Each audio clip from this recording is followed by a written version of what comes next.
How's the volume level on this? Is it loud enough?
Okay, so we're gonna get started.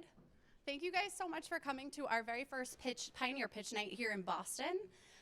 We're really excited to have 8 startups being represented here today, variety of within the GSVlabs community and also outside of the community. GSVlabs, we have this wonderful network of startups, both here in Boston and in Silicon Valley. And we wanted to start the Pioneer Pitch Night event series to be able to showcase on a consistent basis the types of innovation and technologies that are growing here within our walls. So I'm going to give everyone a quick background on GSV Labs. GSV Labs is a global innovation platform. We're headquartered in Silicon Valley and now here in Boston. Our mission is to accelerate startups and connect corporations with innovative business models, ideas, and technologies, meaning we work with all the major players in the innovation ecosystem, so startups, corporations, governments, nonprofits. We have 175 startups in our walls here in Boston and also in Silicon Valley. We have over 7,000 startups on Passport, our online platform. Our companies have raised in aggregate over $600 million since 2015. We have 50 corporate clients, 450 investors in our investor forum, and we have over $700,000 in perks and discounts on our platform. So our Pioneer Pitch Night is actually powered by our Passport platform. We created Passport this January. We took all of the network in mentorship and investment and discounts that you used to only be able to access here if you were physically in one of our centers, and we put them online. So now, no matter where you're located globally, you can access our network. It's a really, really great resource. There are a lot of people here who are GSV Passport members. If you are not, it is free to sign up. Highly recommend you try it out. It's a really wonderful community, and it's growing by over 50 companies every week. So please test it out and see what it's like. So we're going to get to the fun part now. We're about to hear 8 great pitches, as I mentioned. First off, I would love to introduce our 3 judges for the night. I actually would love it if you would each introduce yourselves. It would be great to get to know who you are. Okay. You can use that one, sure. Hello. Charlie Cameron's my name, from the Hub Angel Investment Group. We're on our 6th fund. We've been around 10 years. Hello. We've seen 12,000 companies. We think it's a great time in Boston to see new companies, new ideas. People have used technology in fantastic ways in the past decade or more. So we're really excited. We love early stage companies, and we're happy to be here tonight. Thank you. Hi everyone, my name is Kat Zorig. I'm from InnoSpark Ventures. We are a new fund in town. We just turned 1 today. Not today, sorry, this month. We invest, thank you. We invest at the intersection of early stage, AI, and Boston. And it's a $100 million fund started by 2 folks who pulled together their own money to build a fund one is an AI expert, and then the other, and serial entrepreneur. Another one has deep roots in the Boston ecosystem. Great. Hi everyone. I'm Matt Toms. I'm with Bolt. We are a early stage firm focused exclusively on pre-seed and seed stage investments. So, our philosophy is that kind of first 12, 18 months of a company's life is really a unique animal. It's kind of an interesting time where you're not quite ramping revenue yet, but really kind of focusing on the core challenges facing teams, building great teams, finding product market fit, all that kind of unsexy stuff before the hockey stick takes off. And that's really our bread and butter. So we focus on that. We're based here in Boston as well as out in San Francisco. And we, third fund, it's an $80 million fund with partners who came from Sequoia and Atlas and some of the other big name firms. So excited to be here. Awesome. All right, thank you so much. So we're going to start getting to the pitches now. The setup for tonight is we have the 8 companies. Each company will pitch for 5 minutes. There'll be a 2-minute Q&A follow-up from any judges who have questions. Seth will be holding the timer over here, so just look out for that. And we'll get started. So first up is Amara Stacy of SolarFi.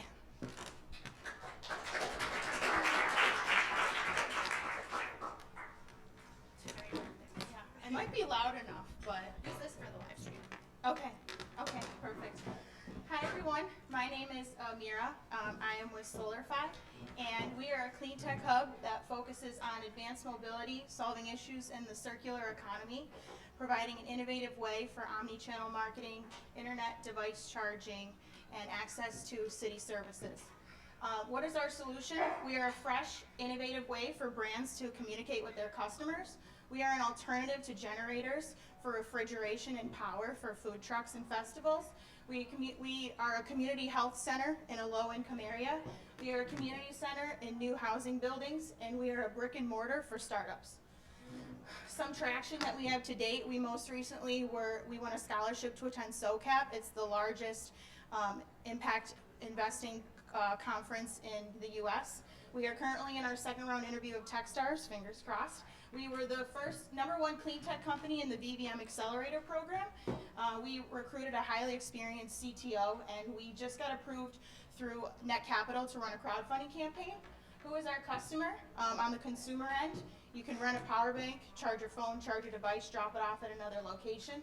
We're giving people a hands-on outdoor retail experience. They don't want to go inside anymore. They don't want to be traced through the mall by the bath fitter guy or someone trying to buy a phone case.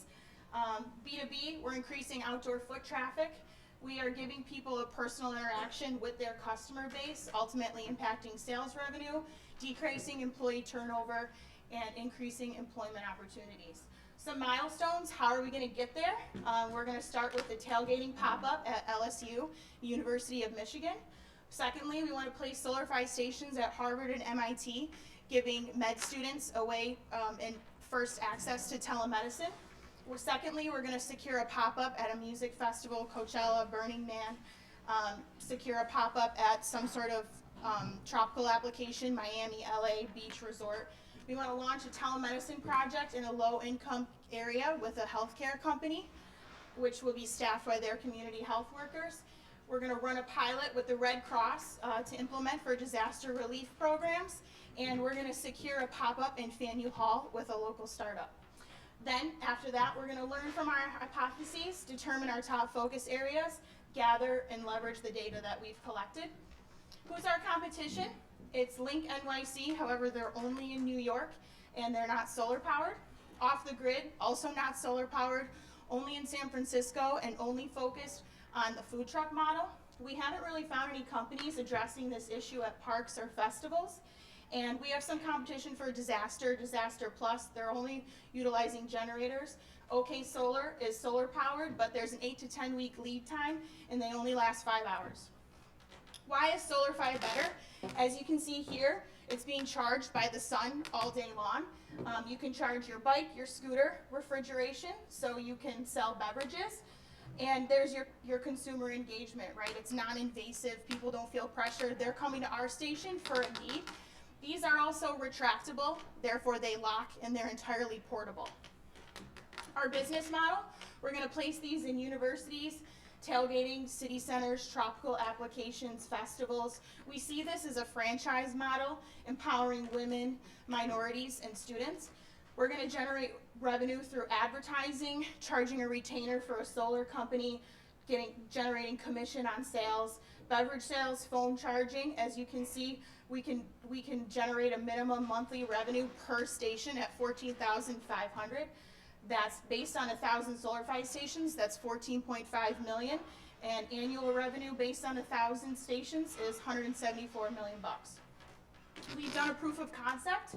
We offered phone charging and cold beverages through our SolarFi cart at Boston Greenfest.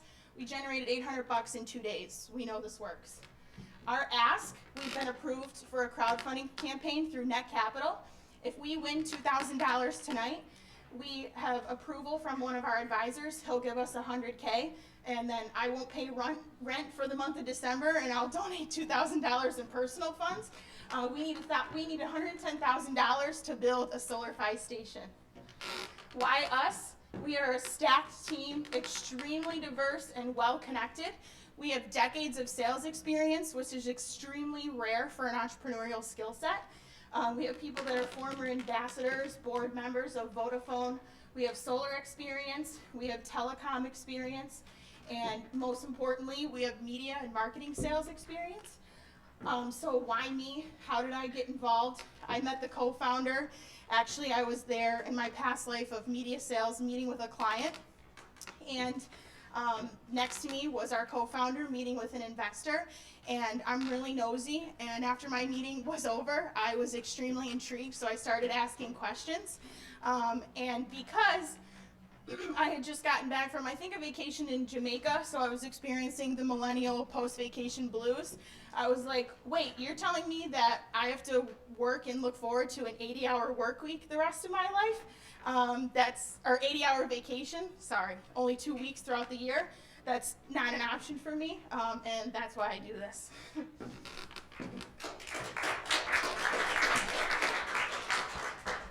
Thank you. Oh yeah, questions? Sure. So I like the idea of it, but your audience is very fragmented. You were saying it's for schools, it's for people who are unemployed, it's for students and others. How do you get to them cost effectively to make a business you can actually scale? So could you repeat the last part again? What's the process to actually identify them, get them, reach them, build the business, and be able to scale up in a cost-effective way? But you could Yeah. take a lot of money and time to do that. Thank you. Yeah, I would say that's kind of where that initial roadmap that we had outlined was from, because we understand that the fact that, you know, we're looking at many different avenues where cost is of course a factor. So if we could generate enough money, run a pilot through all of these different roadmaps, then now we can look at the data, leverage the data, find the top focus points, and then that's where we can actually implement a full-blown strategy from that. Generating relationships, that's our bread and butter of basically our entire team. So if we can get, like, for example, we don't have to really pay people to build these. Yeah. We generated partnerships with universities for students to actually build these. So that's one way that we're looking in different ways to respectively cut costs. Thank you. A couple questions. So first one, can you talk a bit more about who the team is and the credentials? And then the second thing is how big, so I mean, as he was alluding to, there seems like kind of a lot of different markets that you can go after. Have you done initial analysis on which markets might be the first to focus and how big are those markets in general? So first question, leadership team. These are our three co-founders. They come from a wide array of background. They're all serial entrepreneurs. Former #1 sales manager for the largest medical device company. Jerry, he's the director of international trade for New York State, board member of Vodafone, Minister of Communications, Trade Education, Hill and Knowlton. My past life is media sales, so I was the digital sales manager for Sinclair Broadcast Group. I helped run some TV stations, a radio cluster. Oh, sorry. Oh. Sorry, we're not done. Oh, I'm done or no? Yeah, it's all okay. I saw 12 seconds and then I saw 2 minutes. I'm like, which one is it? Okay, thank you. So we will be having the demo session afterwards, so please hold any questions you have for the presenters afterwards. Thank you so much, and I'm just going to get to the next one. All right, so next up we have Alera Authentication and Bill Dixon. Thank you very much.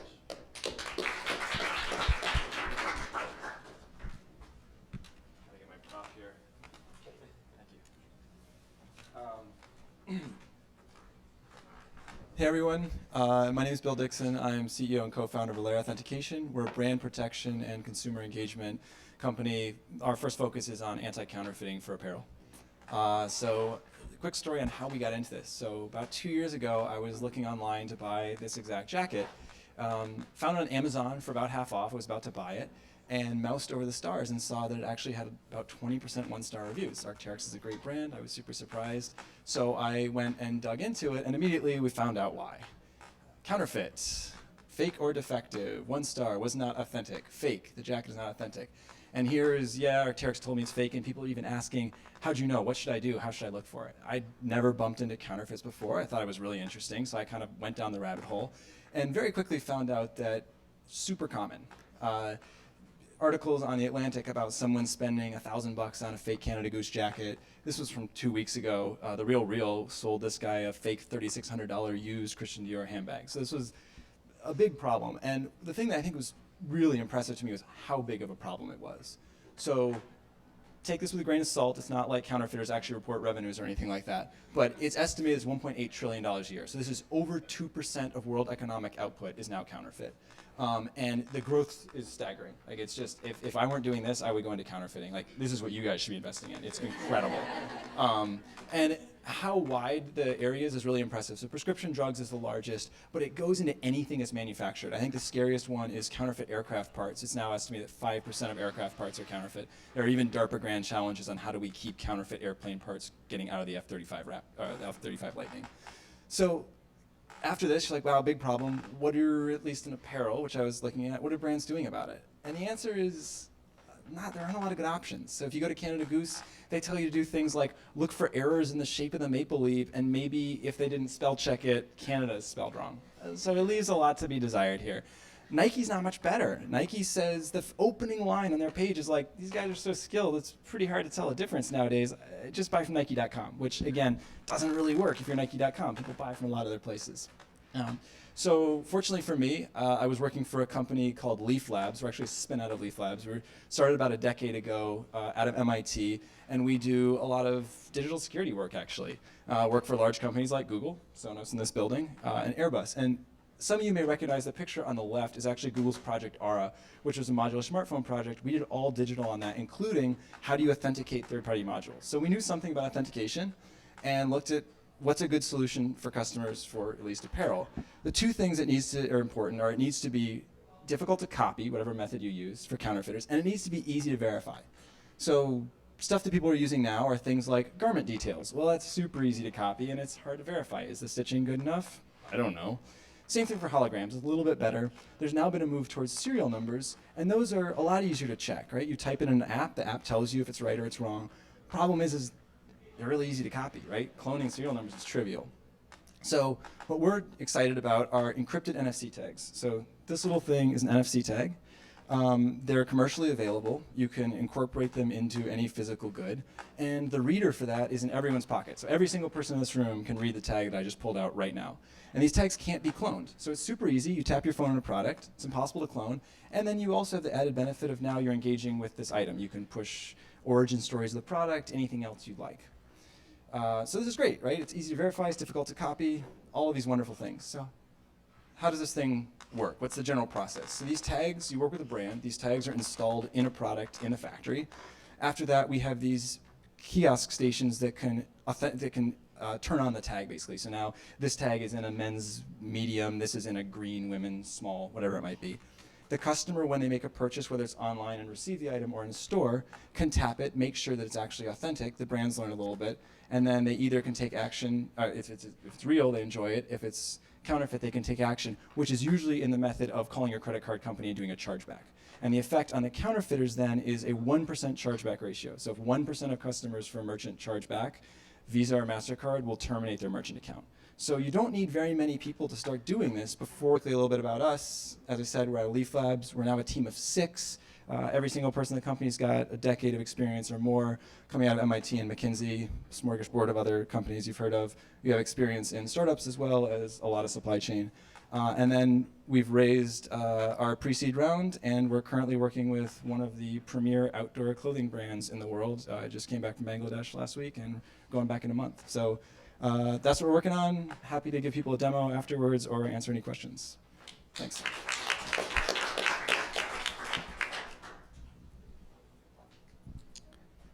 So first I have to ask if you know any great up-and-coming counterfeiting companies that might need investment. Us, if we don't get the next round of funding. Yeah. No, but I really like what you guys are doing. Curious to hear kind of where you think the next target market for you is after clothing, or if kind of clothing has enough runway to really be kind of a primary focus for you guys in the long term. Yeah, there are a lot of other markets. I mean, if you go back to, I won't bore you with the other slide, it's everywhere. Drugs are the largest one. Dealing with the FDA, we have no interest in until we're big and have people that want to get into that. It'll take years. The other part of this that we didn't really talk about is there's a massive data play in all of this. If you start to learn what everyone's wearing and when and why, and you can sell that back to the brands. A lot of these brands don't even know who their customers are, and we're going to know who their customers are really well. So I think apparel is really attractive, but I think things like sporting goods, cosmetics is a huge one. Counterfeit cosmetics is massive. Same thing. They want to know the customer, and they have good margins. So I really like it. Thank you. Very cool. Quick question on the competitive kind of positioning. I guess it's still kind of unclear to me on whether there are other companies that are trying to do similar things. And then the second piece is if they, what is really proprietary with your technology? Yeah. Creating that, chip, NFC chip, Off the shouldn't be shelf. very hard. Yeah. It is very hard, but a $40 billion company does it for us and we buy it from them. So we are not in the silicon business at all. The hard part is doing the cryptographic key management and building the whole integration system into the factory. So the same reason that Google hired us to do their cryptographic key management for Project Ara is the reason that a clothing company, not Google, is never going to be able to do this in 1,000 years. So the brands themselves can't in-house this. It doesn't make sense financially because it's the same reason they don't make Excel themselves, right? It's cheaper to buy something that everyone's using as a platform. Other companies, there's going to be a large winner-take-all coming into this where I can explain more of how that works later on. I'm getting yelled at over here on time, so I'm happy to go into that more. In-house is not a concern. There will be competitors. It's going to be very hard to come into this late because there's so much volume and advantages we get in being the first there with volume that a startup coming after us it's going to be impossible. Can I just ask one more question? Can I just ask a question? So in terms of the amount you want to raise, when you're going to raise it, things of that nature? Yeah, so Finances. we have an awesome deal with our current customer. Actually, our burn rate is about 0. And so once we get the next customer, obviously we're going to need to scale this. To your point about not being able to be followed, there's going to be a massive winner-take-all push on this. And so once we get the next customer too, it's going to be time to slam on the gas. So I think the next raise is going to be sometime early mid next year. We're not under pressure right now financially at all, but there will be a massive growth pressure once we get that. So.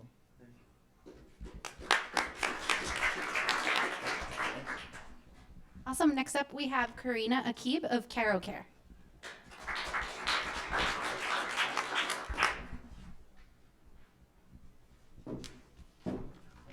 Hi, everyone. I'm from Caracara. We're providing in-home and remote support to new families and their babies. So my name's Karina Akib. I'm here with my co-founder, Stephanie.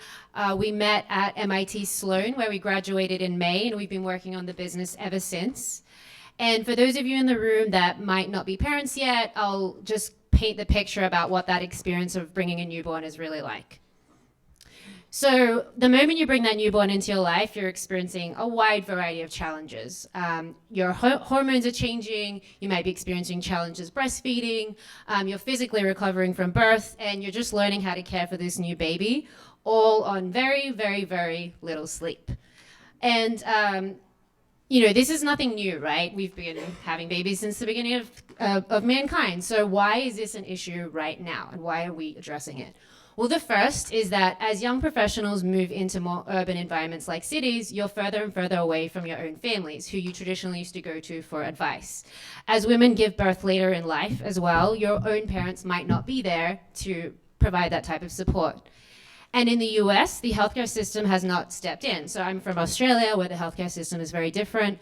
In the US, if you give birth naturally, you don't actually see a physician for yourself, an OBGYN, until 2 months after birth. And so there's a ton of things that happen during that 2 months. And the US healthcare system hasn't stepped in to fill in this gap.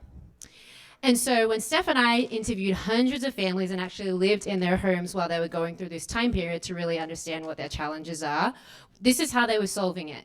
2 a.m., Googling, trying to get answers, posting on Facebook forums with other parents, trying to get advice there, spending thousands of dollars out of pocket on services that they don't even know if they actually need and don't know if they work, or just toughing it out and going without care. And so when Steph and I looked at each other and realized that this might be our experience one day too, we realized that we had to do something about it. And so that's why we built Caracara, so providing in-home and remote support for new families. So let me walk you through what an experience is like for one of our customers when they sign up for our service. So we match families with a nurse. This is before birth, and so while they're still pregnant. Someone like Erin, who's a mom of 2, lives in the local Boston area. So you meet her, you do your pre-birth phone call, and you get to know her a little bit. She not only has medical nurse experience, but she also has general baby care knowledge as a mother of 2 herself. from the moment that you give birth, this kicks off a series of care interventions where we support families through the first 12 weeks. So this starts off with a visit to the home within the first 72 hours of coming home with this newborn, really addressing those like emotional, physical recovery needs, and then just learning how to take care of baby. The next few days, lactation consultant is sent to your home that matches with your insurance, so you're not struggling trying to figure out breastfeeding on your own, but you have someone that's an expert that's covered by insurance that can help you through. And then after those series of initial home visits, the relationship transitions to something more like a telemedicine model, where you can text or call the nurse for any questions that you have instead of Googling, as well as help you navigate the wide variety of other providers that you might need to help you during that time. And so we've been running this as a paid pilot in Boston. We have 14 families that paid for our services, and we've delivered more than 100 hours of in-home and remote care from zero that they would be getting today. And we've had really, really great feedback. We're very meticulously collecting feedback and iterating the service as we learn before we actually think about scaling up and using digital to scale. And so you might be thinking, okay, 3 months of support isn't very long. That's true, but we're starting off with this time period because this is where the gaps are in the system today. And if we can build trust and deliver on that relationship there, we know that we can support families through the early years of childhood and provide them with all the other additional services they need, tapping into a $5 billion market opportunity, which we will tap into through our subscription and marketplace model. And so we've just closed a pre-seed round, so we're actively hiring. So if you're interested in joining us on our mission and to support us in our journey as we launch, please come and chat to us afterwards. Thanks. Thanks very much. It's very interesting. I have a question about the cost and how you actually find people who pay. Is it for the upper crust that has the money to do this? Everyone needs these kind of services. Yeah. Would you go after companies and say make it a benefit? What would be the process to generate Totally. revenue out of this? Yeah, so we are starting off going directly to the consumer. We did explore selling into employers, but families are already paying like up to $5,000 out of pocket trying to like aggregate and put together their own care plan. So we're like, let's just tap into what they're already spending, and they identify with the need the most, and we want to learn from the customer. And then yes, you're right, so it's not into the upper crust. I would say the families that we're working with now, young professionals, dual income households of more than 150,000, which we recognized when we did the marketing study across the US and the major cities, around 220,000 births a year in the cities that we want to target. So that's our target market. We'd be charging them a subscription service of $350 a month for the initial bundle for 3 months. And then we would tap into additional providers that they would book on demand. So they could spend anywhere up to $5,000 on our platform. And initially, how do you plan to get to the target customer? Right. So we're going to do partnerships with OBGYN clinics. We've actually spoken to a lot of physicians and they recognize a need. They're not willing to solve it because it's kind of outside of their scope, but they're really passionate about differentiating themselves as a practice and being able to refer a service like this. We actually have someone at our board that can help us figure that out. And so that would be primary. And then tapping into all the local, these like Facebook groups are really crazy for the new parents. There's tons of people there. Word of mouth will also be huge. And we've already seen a referral rate of like one client referring 3 other of their friends. So word of mouth in the new parent community is really strong. One more question. Do you have anything on the tech roadmap on kind of robust, making it more robust? Yeah, so we're just building a lot of that right now. So thinking about the back end, like how to automate a lot of the things we've been running manually through our pilot. And then definitely want to deliver a seamless customer experience because that is core to what these families need during this time. So on the front end, it'll just be like an app.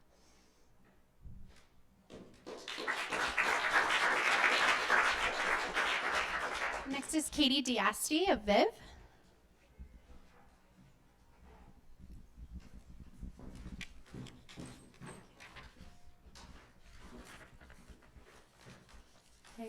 Hi everyone, my name is Katie Diasti. I'm the founder and CEO of Viv for Your V. And today I'm going to talk to you about something really awkward and terrible. Periods. Now, periods are pretty terrible, but so are the period care products that exist in the market today. First off, they're way too expensive. 1 in 5 women in the US still struggle to afford period care products. There's also a lot of nasty chemicals involved in period care. Most period care products still have biofreeze and Roundup weed killer chemicals in them. And finally, there's a ton of plastic waste involved in period care. 1 pad is equivalent to about 4 plastic bags, and 1 pad or tampon can take up to 800 years to break down. We are Viv for Your V, and our mission is to revolutionize period care with an affordable, sustainable, clean for you product line of pads, tampons, and liners. Our current products are 95% biodegradable. They take 150 days to break down rather than 800 years. And we reduce our overall CO2 emissions by about 60% per box. We're also toxin-free and completely plastic-free. So you may be asking, how do we do this? And that's with our innovative core material of organic bamboo fiber. So bamboo is actually way more sustainable than organic cotton. It uses much less water and much less land to produce. It's also more absorbent and softer than cotton, making it a perfect alternative for this type of product. It's also more cost-effective, which really does help our margins. So since going out and buying pads and tampons all the time is super annoying for us modern women, we've created a subscription model, so you get your products delivered to your door right when you need them. We currently sell a box of pads for $8 and a box of liners for $6. And since completing our second accelerator at the end of August, we've launched our pre-orders in October and have since sold over 620 boxes in a month. So we've been working hard to build an online community, and we have a growing social page, but we also have a private Facebook group where women can gather and discuss menstrual health or just what it's like to be a woman in today's world. Beyond social, we're going to be partnering some co-working spaces like The Wing and Village Works, and we're also going to be at many farmers markets in the next month, like the Boston Women's Market. Now, this is a massive industry, but it's lacked innovation for a really, really long time. And we believe it's time to give women the products they deserve, which is something that's better for their body, better for the earth, and something they can afford. And with that, I hope you join us on our journey to revolutionize period care. Thank you.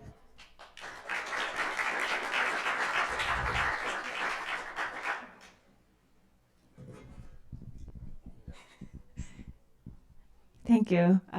Huge fan of femtech products, so big cheerleader for you guys. Just a quick question. I know there are a couple other companies that are coming out, right, that's trying to kind of tackle similar issues. One is, I believe, Lola. So how do you see yourself differentiating against those? Yeah, absolutely. So they are organic cotton based, and they still use a ton of plastic in their products. So we are the more sustainable option. So we target like the low waste, zero waste communities, as well as we're way more cost effective. We're priced at a much lower rate. But overall, we are building a brand and an online community, and that's how we really see our products being sold. I think it's really interesting to see the value proposition really wrapped around more sustainability than convenience. And I'd be curious to hear what you've learned from kind of your initial customers around what resonates with them, what's really kind of top of mind for them when making these purchasing decisions. Yeah, absolutely. I did a lot of market research when I was in school on this whole industry and really wanted to know what women want to see out of their menstrual care products, and price was a big component, but it was a credible part was the sustainability component. Subscriptions are where we're moving to, so that's kind of like what we assume we're going to get, so that we definitely think that's important, but sustainability and cost were the top two.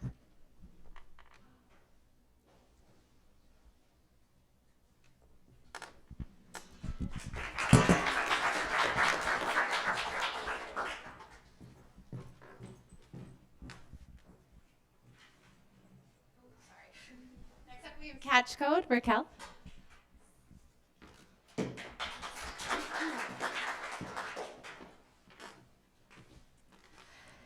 First impressions matter.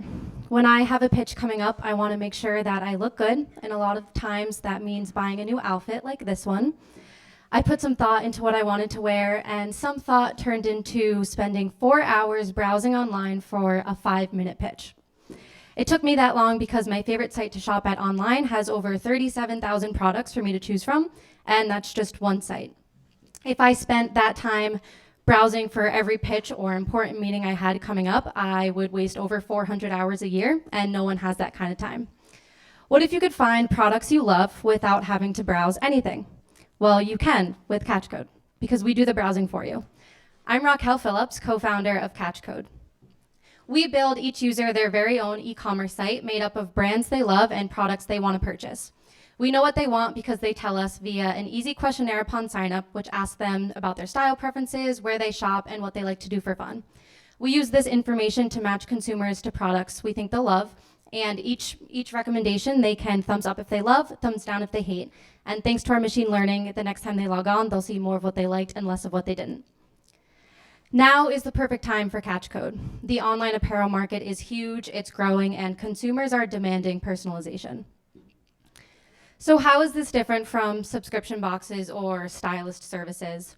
We don't send you physical products, so you can still shop, but with the ease and convenience of a curated one-stop platform. We get real-time feedback on what you like and dislike, which leads to real-time improvements in our recommendations, and we're a fraction of the price. We charge consumers a nominal monthly fee, which can then be applied as a discount towards a purchase made because we know that convenience is priceless. But you know what else is priceless? Conversions for brands. By putting the right products in front of the right consumers, we're making sales for our brand partners, so we get a commission on each one.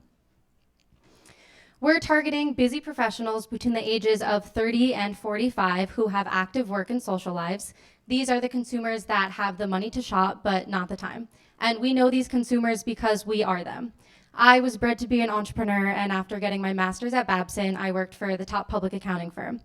My co-founder, who's also my sister, got her LLM in fashion law and worked for various retail clients. From the corporate world to the startup world, we still like to look good, but we still don't have the time to shop, so we're the experts to bring Catchcode to market. And we've made some great traction so far. We have 12 brand partners via an established affiliate network, where in this year's Babson WinLab cohort, we just wrapped up our first beta test, which was an email recommendation system, and we have a wait list of almost 400 users. So this is a list of consumers who want to be notified when our platform launches. But a lot of them actually couldn't wait, so as of last week, we launched a text message service. So for $5, we text them 5 products daily, right to their phone for 30 days, and it's great. They can thumbs up products they love, thumbs down products they don't like, and we have 11 paying users on this service, 36% of who purchased one of our recommendations within 5 days. But manually curating these text messages is very time consuming, and our time would be better spent adding users to this service and adding users to our waitlist. So the $2,000 would go towards hiring our data scientist to build out this automated recommendation system using the logic that we're implementing manually. This will free up our time to grow our waitlist from 400 users to 1,000 users and to add to our already 11 paying users to make that 100 paying users. We plan to do this by targeting luxury high-rise apartment buildings in Boston. At no marketing cost, we're able to exhibit in their lobby and get right in front of our target consumer. This has proved to be the most effective method of engaging our consumers. 95% of users on our waitlist came from tabling in lobbies and at conferences, while only 5% came from paid advertising. With Catchcode, instead of wasting 4 hours to find this outfit, I could have found it in the amount of time it took me to deliver this pitch. So if you'd like 4 hours of your time back, here's the link to sign up for our waitlist. Thank you.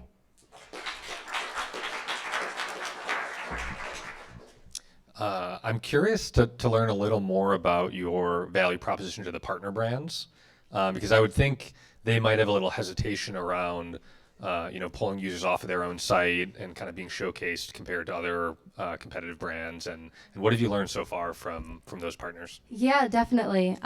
It's really low risk for brands to come on our platform. So one, we're marketing their products consistently to people that shop at them, but also to prospective consumers. So if someone comes on and tells us they like Nordstrom, we're also going to show them similar brands. So we are potentially putting their products in front of new consumers, and they only pay us when they make a sale. So we're basically like a salesperson to them.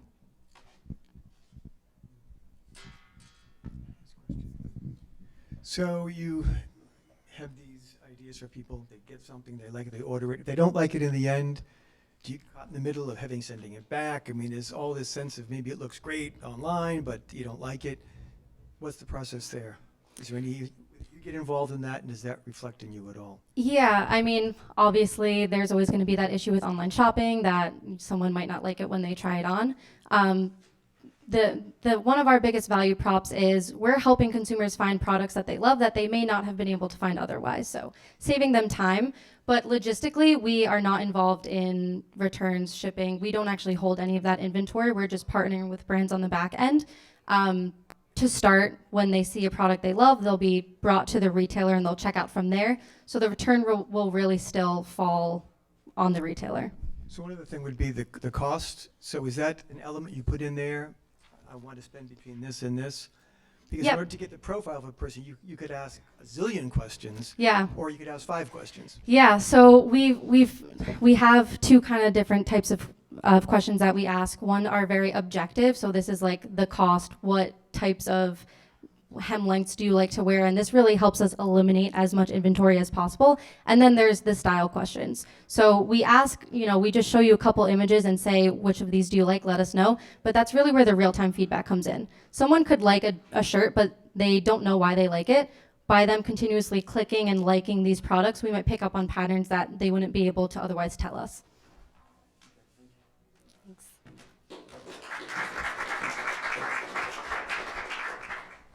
Next up, we have Tuan Ho of ScholarJet.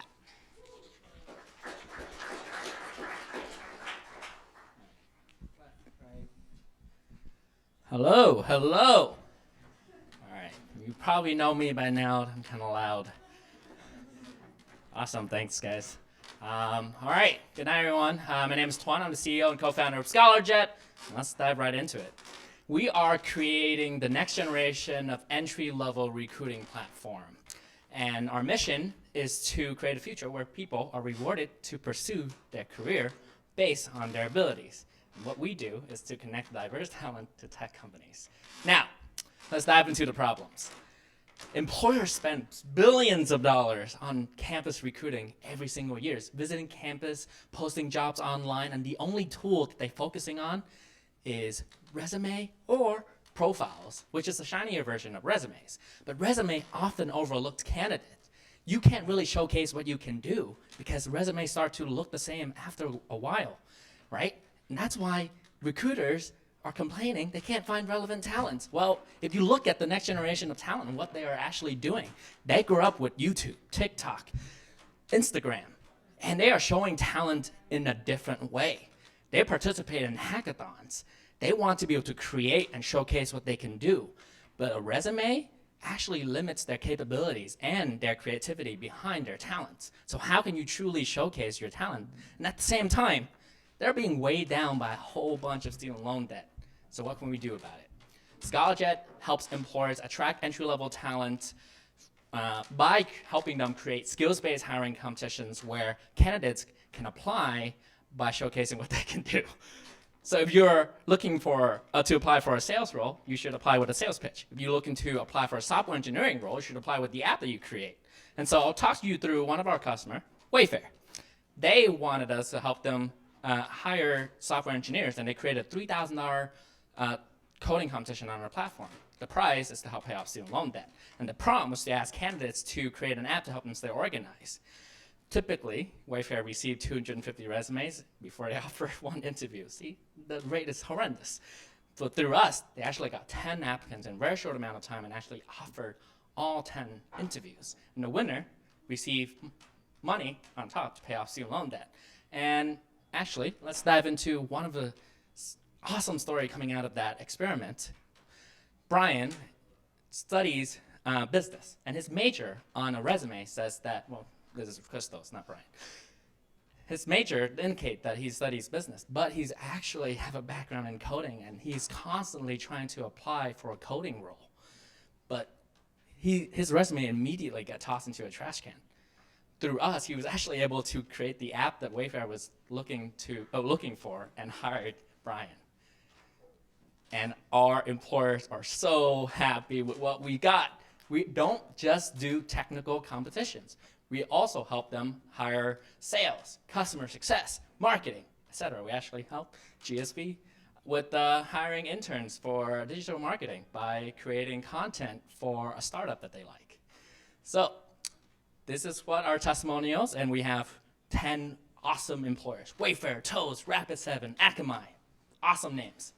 This is our business model. We charge employers to post competition on our platform for the roles that they're looking to hire for. Think of it like a job post, but instead of posting a job, you're posting a competitions where candidates can showcase what they can do. And we're projected to reach $2.5 million in ARR by 2021, and we have a pipeline to prove it. We have better.com. We actually have a sales meeting with Airbnb last week, and a second meeting has already been scheduled. So we're on track to get more customers on board. This is our team. We came from underserved communities. We work extremely hard to get to where we are today, and we understand deeply about the problems that we're trying to solve.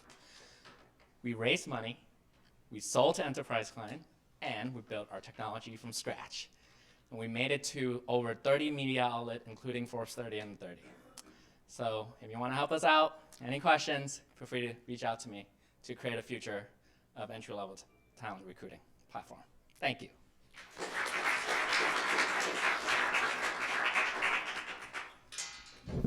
So this is a really good idea, I think, that the sense that you want to look at what people can do versus what they've done in school and things of that nature. You're not trying to sell the qualification, you're trying to sell the output. So you go to companies, they try you, and then they keep you, they scale, yeah, that's the idea. And have you done like DraftKings, for example? Because I know that they're innovative, they hire a lot of different people. That would be a target for you, I would imagine. I'll tell you a little bit something about DraftKings. They only hire white males who play sports because no one else knows what fantasy football is. Anyways, the point is they need some more diversity in their companies, and they're actually in our pipeline of customers. So I'm a huge advocate of kind of skills-based hiring versus the credentials-based hiring. So this is a great idea. But what I'm trying to figure out is if you have explored kind of other methods of executing on the skills-based hiring versus how did you pick the competition as the main method of doing this? So oftentimes we come across recruiters who typically, and you hear the stories over and over again, entry-level jobs, 3 to 15 years of experience. Doesn't make any sense. We actually try to work with our employers in the past, and they typically ask very challenging prompt for candidates to do. So currently, our platform is a minimum viable product, and we handle quite a bit of a background work to suggest the type of competitions that will bring out the fundamentals for an entry-level job. So the type of roles that we're helping to target have some sort of like communication skills and grit, determination. Those type of deals can actually be proven through a video that you could see if a candidate can showcase their communication skills, the way that they persuade people, for example, for a sales competition. And so we are gathering the data that's necessary, and the background that we have as coming up from underserved community, have friends in community colleges and state school, we know what these kids like and how to bring those talents out instead of just trying to help them create a better resume to get a job, essentially. Can I ask one quick question? Okay, I'll squeeze this one in. So really interested in what you're doing, bringing more kind of innovation into the recruitment space. And I've seen a lot of people taking different angles on this same problem, which is, clearly kind of validates some of the need. But I think a lot of the challenge in companies who face kind of the employment sector early on is that the concept can work well in kind of a confined environment, but that the employer and employee experience doesn't actually scale that well.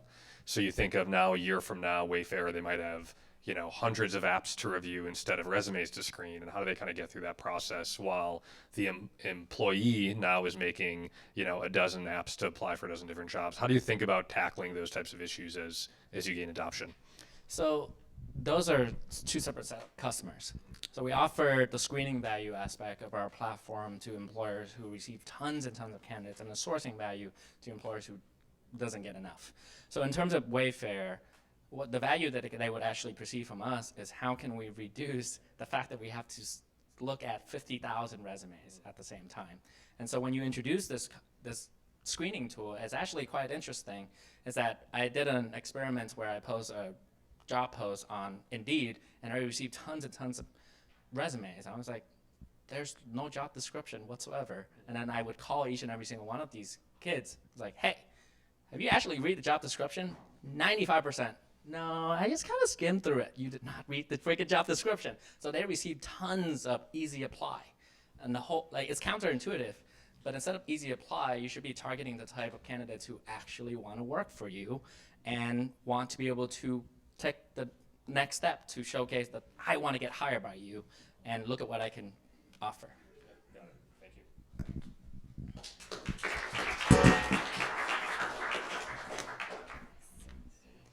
you. Next up is Owana of Introvert.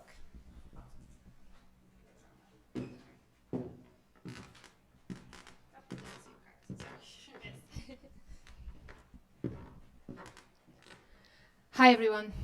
Right now, as we speak, there are around 5 startups events happening in Boston, and those are just the ones that I know of. Entrepreneurs are getting frustrated that they don't know which ones to choose to go to. There's so many going on, and they have a constant fear of missing out. And that's just for Boston. And that's only for the ones that are lucky to live here. But how about those that don't have the luck to live in Boston, San Francisco, in New York? I'm Romanian, and I have friends in Bucharest that are amazing founders and that are jealous that I'm in this place and I have the privilege of having you as mentors, advisors, and investors to learn from. Consequently, accelerators and startup communities are frustrated with the dropout rates at events. They are putting these amazing events together and they get panelists that are taking time out of their busy schedules to come. But sometimes you can't get people in the room. You end up with about 10, 20 people that happen to be free on a Thursday night and that chose your event across the others. And the last one, the investors as well, are getting frustrated when they're trying to discover new startups across different geographies, especially if they're looking to expand their portfolio. My name is Juana. Oh, first of all, and there's actually no platform for live content dedicated to entrepreneurship. There's an incredible amount of noise on social media. My name is Juana, and I'm the founder and CEO of Introvert, and we're building the world's first digital venue for startup events. What we're doing, we're allowing entrepreneurs to tap into all the startup events happening from around the world. Of course, you can't replace the relationships that you're building, but the next best thing is to actually learn from what others people are doing around the world, especially in the hot startup hubs. Also, if you're lucky enough to pitch at a competition, at one of the many pitch competitions that are on our platform, you get your personalized link to your pitch. So now you can send the investors not only your pitch deck, but actually you pitching so that the investors get to know you better from a behavior. And that's also good for the investors that are looking to diversify in different parts of the world. What we're focusing on right now are the content creators. These are the event organizers, the startup incubators and accelerators, and we created with them, for them, a very powerful marketing tool.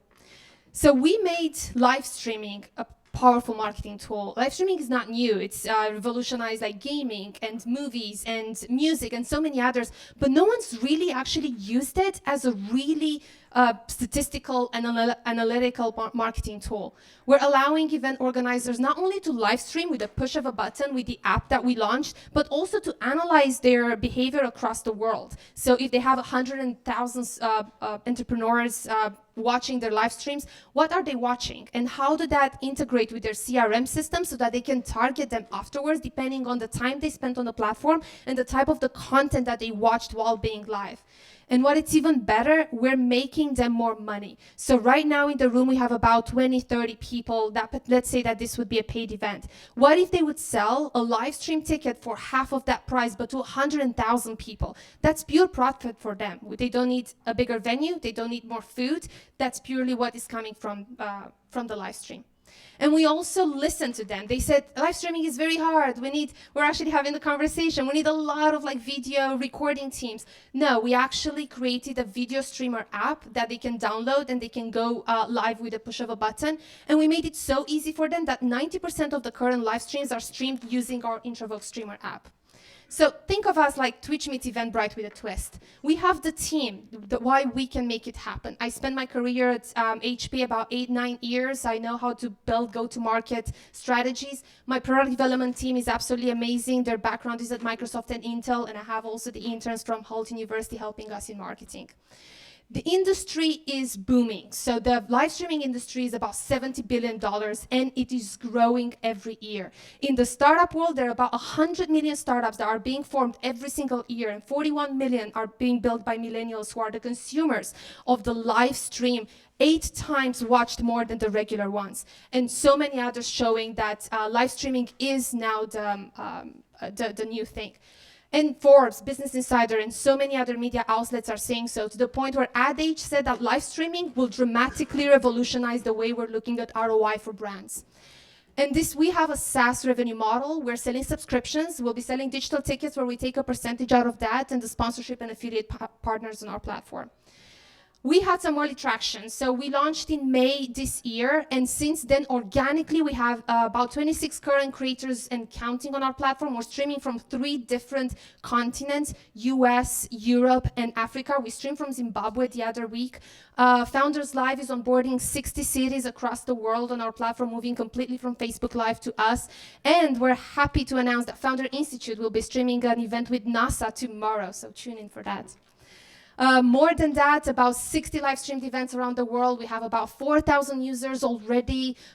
We can track engagement and get analytics from that for our customers. And we're already being picked up, making it a thing for people who can't actually get to these events. What our ask is right now is want to take it to the next level. So we've done everything organically until now. We actually spent 0 money in marketing, but we want to take it to the next level with the right mentors and the right advisors on board. Thank you.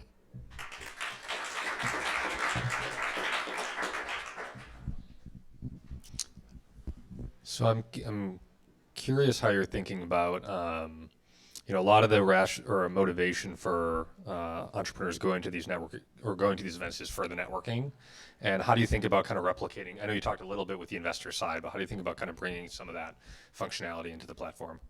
Yes, I agree. So no technology ever will actually replace the relationship you're building face to face with an investor or like with a human being until holograms potentially are going to be around.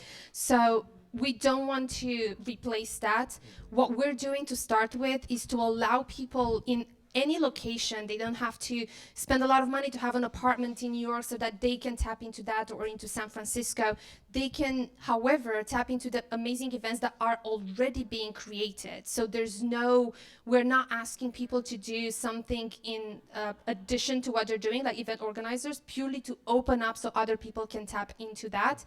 From an engagement perspective, the investors will be able to sort. We're building machine learning and like very smart search into our platform, where investors literally can sort through the location, the stage of the startup, and so many others. And instead of seeing a deck, they actually see the founder presenting so that they can get a feel of what the company is about.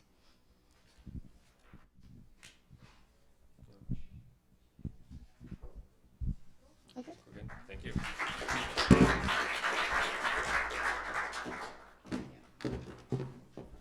So last up, we have Bhaskar of Trill.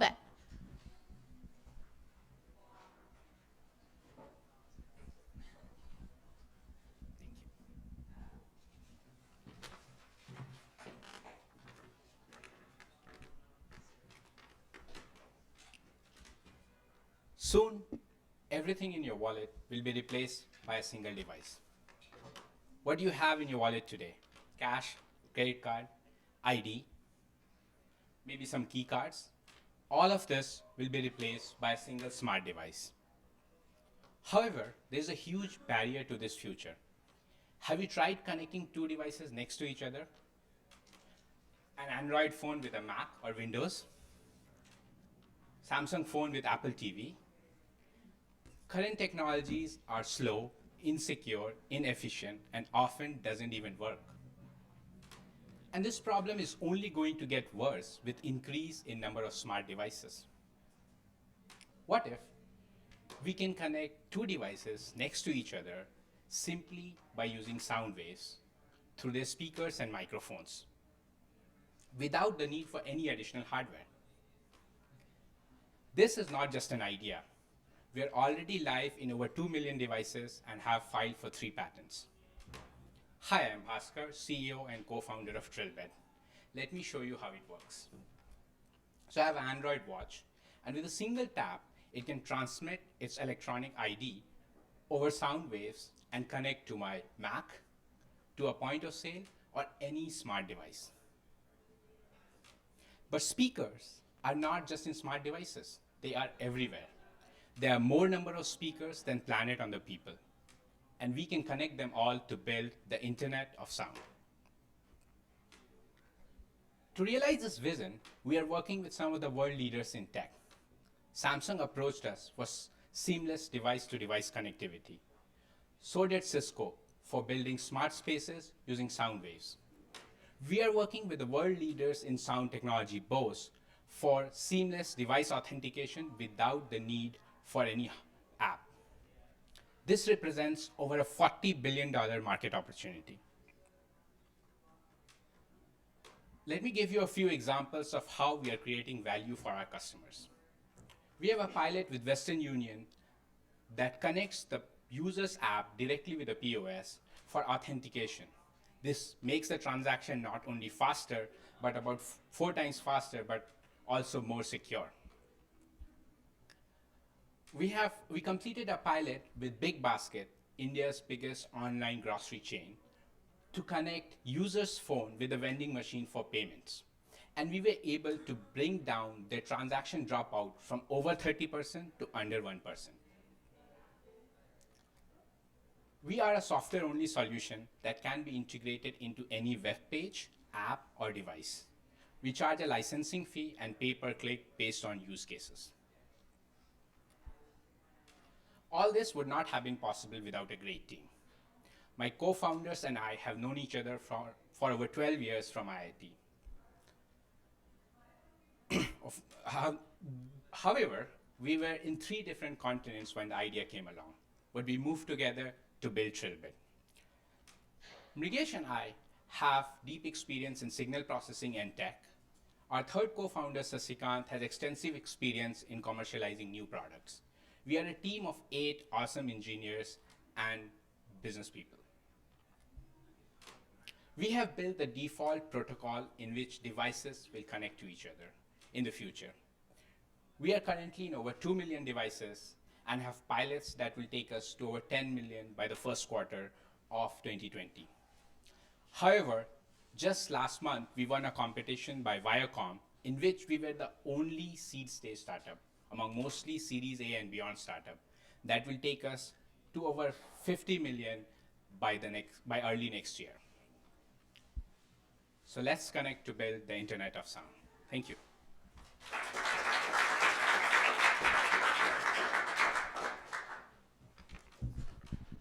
Can you tell us a little more about the applications you're targeting? I know you mentioned mobile payments, but I'm curious kind of which you see as the most relevant for the technology you've developed.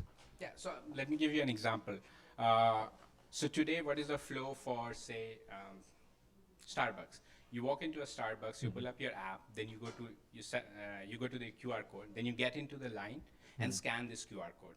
Now, Starbucks has taken the effort to put this QR code readers in every store, and still people have to go through this user flow. Versus in our case, you simply walk into a Starbucks, you open the app, the music in Starbucks carries our data tone, and the app automatically recognizes where you are, and the payment can be authenticated directly. Now, what is the alternative? Say Starbucks tries to put Bluetooth beacons in each of their 12,000 stores. That is just a hardware cost of over $500,000, few months of lead time, and then all the operation to get that done. Versus in our case, we can do it because in 5 minutes, because we are integrated with a backend that plays music to all the Starbucks. That's called jukeboxes, so we have a partnership with them. And then in 5 minutes, this can be rolled out to across Starbucks without ever setting a foot on this. And this is, for example, one of the biggest use cases in any kind of authentication in any kind of physical space. But you still need to integrate with the point of sale, right? I mean, you. Yes, but on a software level, we don't need to go and change anything in that point of sale. Without going too much into the technical component, what kind of information is actually being kind of transferred, I guess, through the sound? So this could is be it, yeah, like, I guess I'm trying to understand, like, are there any privacy concerns, you know? It could be any token, authentication keys, or any digital data. So we are the physical layer, and on top of it, you can build any kind of encryption. So we have a basic cipher built in, but you can use any kind of AES or any kind of encryption that you choose. That's okay.